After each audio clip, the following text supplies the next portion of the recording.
IBN 7 हौसला है।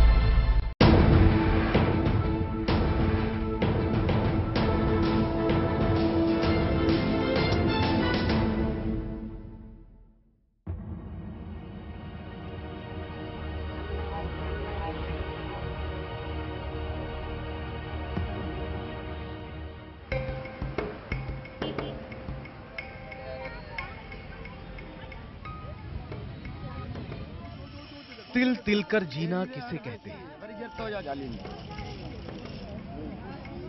जिंदगी मौत से मुश्किल कब बन जाती है? कब आत्मसम्मान पर भूख हावी हो जाती है? इन सब सवालों के जवाब समझने के लिए आपको दिल्ली में यमुना के किनारे बसी इस बस्ती में आना होगा। यहां जिंदगी तो है, लेकिन मौत से भी बदतर। यहां मासूम चेहरे हैं, लेकिन मुस्तकबिल नहीं है। यहां जवानी भी है, बुढ़ापा भी है, लेकिन साथ ही किस्मत का वो सितम भी है जिसने इन्हें बेसहारा, दूसरों के रहमो करम पर जीने वाला बना दिया। नमस्कार, मैं हूं सैयद सुहेल। कागज पर उकेरी कुछ लकीरें अक्सर मुल्कों को बांट देती हैं, कौमों को बांट देती हैं। ऐसा ही एक बंटवारा 1947 में भारत और पाकिस्तान के बीच हुआ। लाखों लोग अपना घर बार छोड़ के सरहद के उस पार गए और लाखों लोग सरहद के इस पार आए। लेकिन आज भी कुछ लोग ऐसे हैं जो इसी आस के साथ जी रहे हैं कि वो एक दिन हिंदुस्तान लौटेंगे। मैं बात कर रहा हूं पाकिस्तान में रहने वाले हिंदुओं की, एक ऐसी माइनॉरिटी, एक ऐसे लोग जिनको पाकिस्तान तो भुला ही चुका है और शायद हम भी भूल चुके हैं। 14 अगस्त 1947 पाकिस्तान के कायदे आजम मोहम्मद अली जिन्ना ने अपनी तकरीर में वादा किया था कि पाकिस्तान में रहने वाले किसी भी मजहब को मानने वाले हों, उन्हें बराबरी का हक मिलेगा। लेकिन जिस मुल्क में स्कूल में पढ़ने वाले बच्चों को मौत के घाट उतार दिया जाता हो, वहां किसे चिंता होगी उन अल्पसंख्यकों की जो वैसे भी समाज के हाशिए पर रहते हैं। दिल्ली में खुले आसमान के नीचे बसी ये बस्ती चीख चीख कर पाकिस्तान की बदहाली की गवाही दे रही है। ये लोग पाकिस्तान से आए हैं, लेकिन अब किसी भी कीमत पर वहां लौटना नहीं चाहते। अपने इधर मर जाएंगे ना, हमें जलाने तो देंगे नहीं, उधर हमारे जलाने नहीं देते हैं, बोले बदबू आती है। इधर में मर जाएंगे ना, सर्दी में मर जाएंगे, हमारे जला तो देंगे नहीं, उधर जलाने नहीं देते, बोले दफन करो तुम। 2013 के मार्च महीने में 480 लोगों का ये जत्था कुंभ मेले में जाने के लिए वीजा लेकर भारत आया था और दिल्ली के ब्रिजवासन में एक स्कूल में ठहर गया था। तब से इन लोगों के कई और रिश्तेदार अलग अलग वक्त पर पाकिस्तान से दिल्ली आए और फिर फरीदाबाद में रहने लगे। क्योंकि इनके पास वीजा सिर्फ दिल्ली का है, तो स्पेशल ब्रांच के दबाव के चलते इन्होंने अब दिल्ली के मजनू के टीला इलाके में यमुना के किनारे अपना आशियाना बसाया है।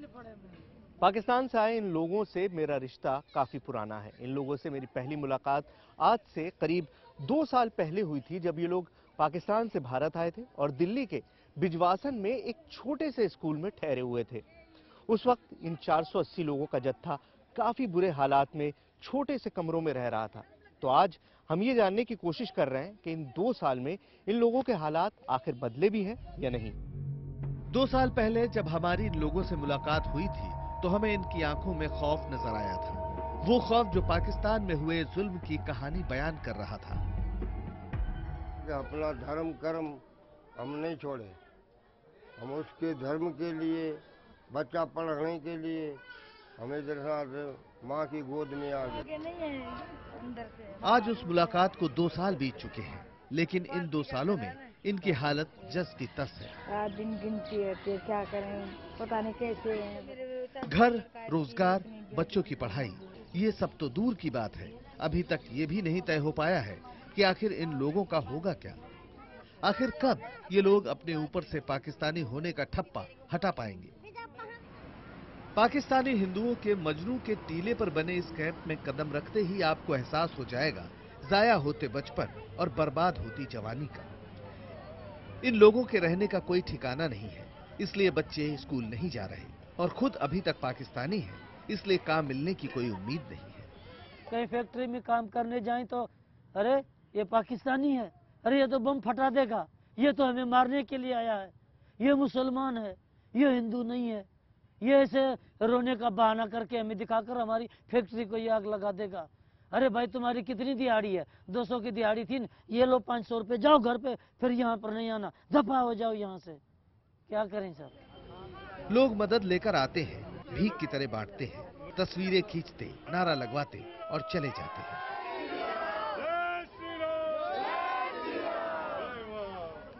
मदद के लिए उठने वाले हाथ अक्सर खाली रह जाते हैं, लेकिन टीवी पर इनको देखने के बाद मदद देने वालों का जैसे तांता लग गया हो। 5-6 जो लोग हैं गर्भवती महिला थी, उन लोगों को हमने दिखाया। प्रेग्नेंट औरतें भी हैं? हाँ जी, प्रेग्नेंट। कैंप में घुसते ही हमारी मुलाकात हुई महादेव आडवाणी से। 2 साल पहले उन्होंने हमें बताया था कि उनके माँ बाप अभी पाकिस्तान में हैं। मिलते ही हमने फिर वही सवाल किया और जवाब दिया इनके आंसुओं ने। बहुत जुड़े हुए हैं। जो मम्मी पापा को छोड़ के आता है तो उसके लिए क्या होगा? हम बहुत परेशान हैं मम्मी पापा के लिए, और हम चाहते हैं गवर्नमेंट को कि हमारे मम्मी पापा यहाँ पे आ जाए, हम खुश की जिंदगी गुजारेंगे। कैंप में सभी परिवार ऐसे हैं जिनका कोई न कोई पीछे छूट गया है, किसी के माँ बाप तो किसी के भाई बहन। ऐसे ही है 80 साल के मोहन दास और उनकी पत्नी बख्तारवी। पाकिस्तान में छूटे बेटे का गम आंखों ने बयां कर दिया। एक बेटा पाकिस्तान में,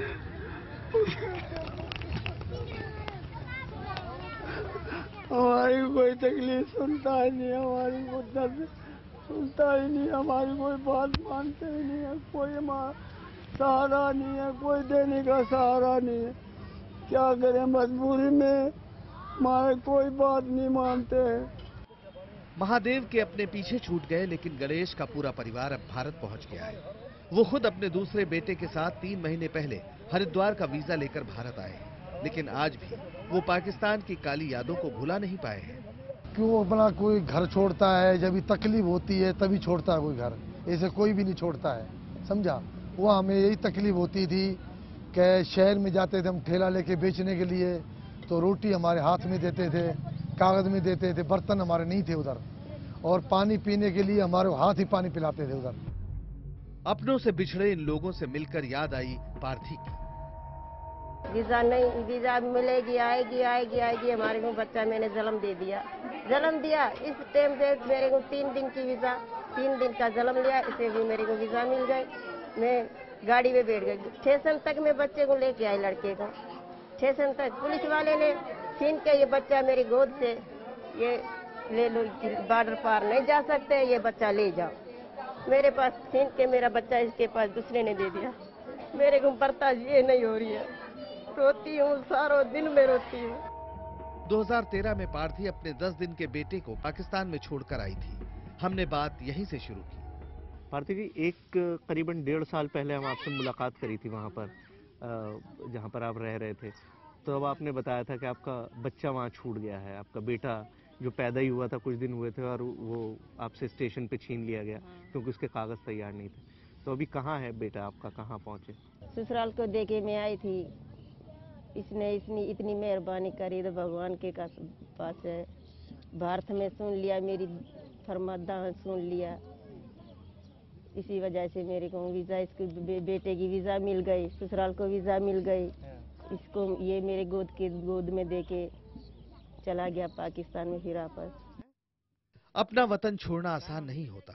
फिर भी 1951 की पाकिस्तान की जनगणना के मुताबिक वहां हिंदुओं की आबादी 22% थी, जो 1998 की जनगणना में घटकर 1.6% रह गई। ह्यूमन राइट्स लॉ नेटवर्क की एक रिपोर्ट के मुताबिक वर्ष 1965 से लेकर अब तक तकरीबन 1.25 लाख पाकिस्तानी हिंदुओं ने भारत की तरफ पलायन किया है। आजादी के वक्त पाकिस्तान में कुल 428 मंदिर थे, अब सिर्फ 26 बचे हैं। ये आंकड़े वहाँ अल्पसंख्यक हिंदुओं की दशा बताने के लिए काफी है। पहली थोड़ी तभी भी बात अच्छी थी, जबकि बेनजीर भुट्टो गई उस टाइम की तो ज्यादा हो गई। ऐसे हमारे से नहीं, मुसलमानों से भी ऐसे होने लगी है, समझी? वो उसको मारे, उसको मारे, उसको मारे, उसको मारे। एक दफा देख ले मैंने तुझे, बोले तुझे देखूंगा, बस उसको खत्म कर दिया, चाहे उसके पास पैसे होवे नहीं होवे। लेकिन सबसे बड़ी वजह यह है कि ये लोग कभी खुद को पाकिस्तानी महसूस नहीं कर पाए।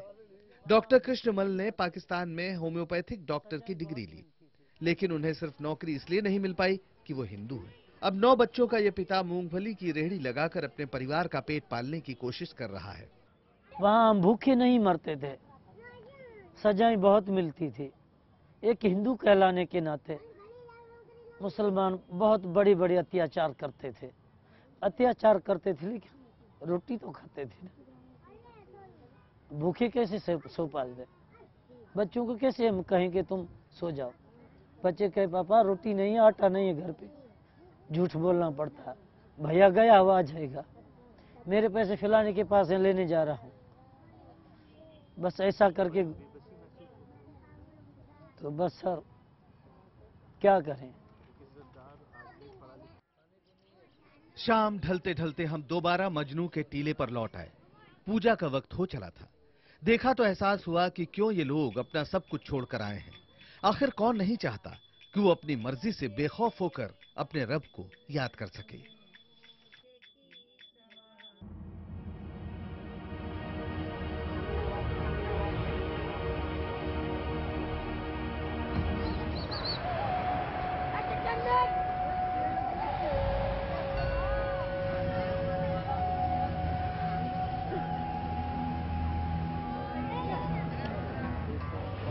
दिल्ली के मजनू के टीले के पास यमुना के किनारे को अपना आशियाना बनाया है पाकिस्तान से आए करीब 450 हिंदू।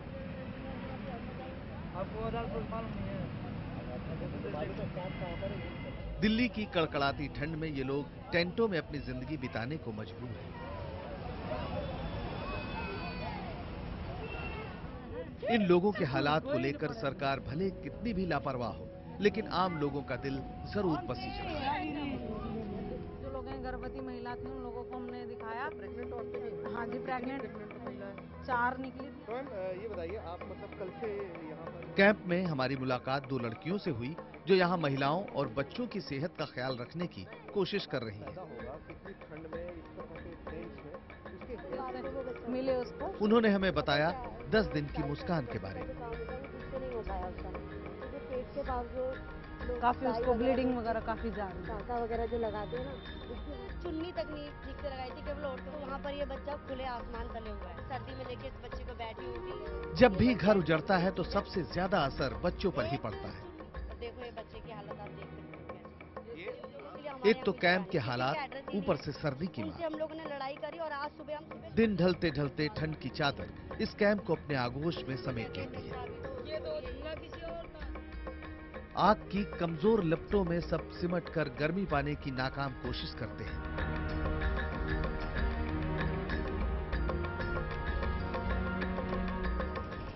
शाम ढले सरकारी अमला भी हरकत में आया और इंतजाम बेहतर बनाने की कोशिश में जुट गए।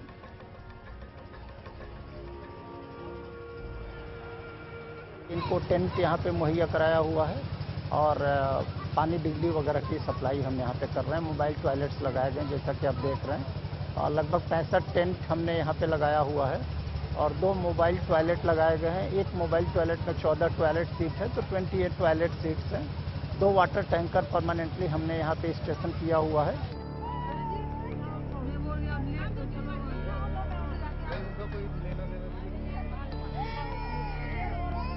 लेकिन ठंड के सामने जिंदगी कपकपाने लगी।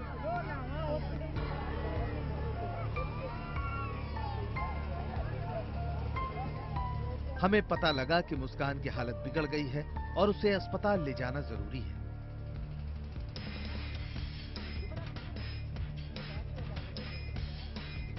हमने उसे अस्पताल पहुंचाया।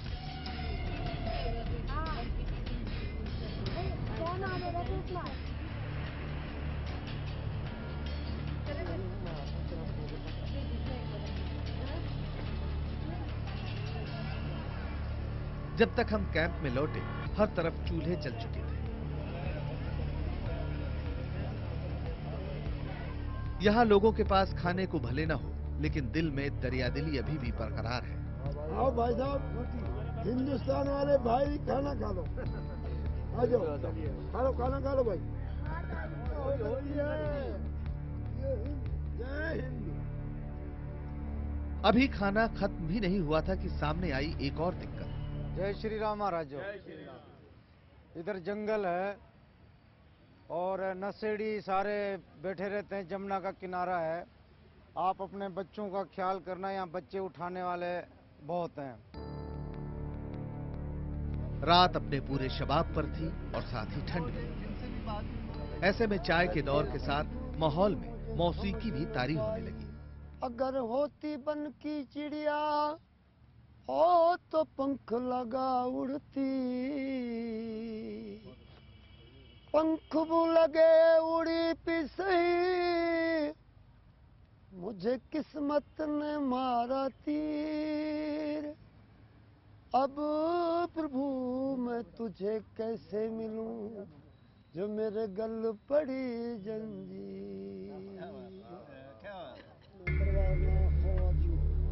आग की गर्मी कुंद पड़ चुकी थी और कैंप में सन्नाटा छाया था। नदी की नमी और ठंड ने सांस लेना भी मुश्किल कर दिया था। वक्त था विदा लेने का, अपने घर लौटने का। लेकिन इन लोगों का क्या, जिनका न कोई घर है और न मुल्क, जो आए तो भगवान की तलाश में थे, लेकिन अपना सब कुछ गंवाकर भी कुछ हासिल न कर सके। रात के करीब 12:30 बज चुके हैं। दिल्ली की रफ्तार बदस्तूर जारी हो, लेकिन पाकिस्तान से आए इन लोगों के इस कैंप में सन्नाटा पसर चुका है। मैं आपको दिखाऊं, टेम्परेचर इस वक्त 12 डिग्री सेल्सियस है और मैं इस ठंड में अकड़ रहा हूं। मुझे नहीं पता ये छोटे बच्चे, मासूम बच्चे, बूढ़े लोग इस कैंप में इन तिरपाल की छतों के नीचे किस तरह से अपनी रात बिताएंगे। मुझे पता है मैं यहाँ और ज़्यादा देर नहीं ठहर सकता, मैं यहाँ से जा रहा हूँ, लेकिन इस दुआ के साथ कि इन लोगों को अपना मुल्क, अपना घर नसीब हो सके।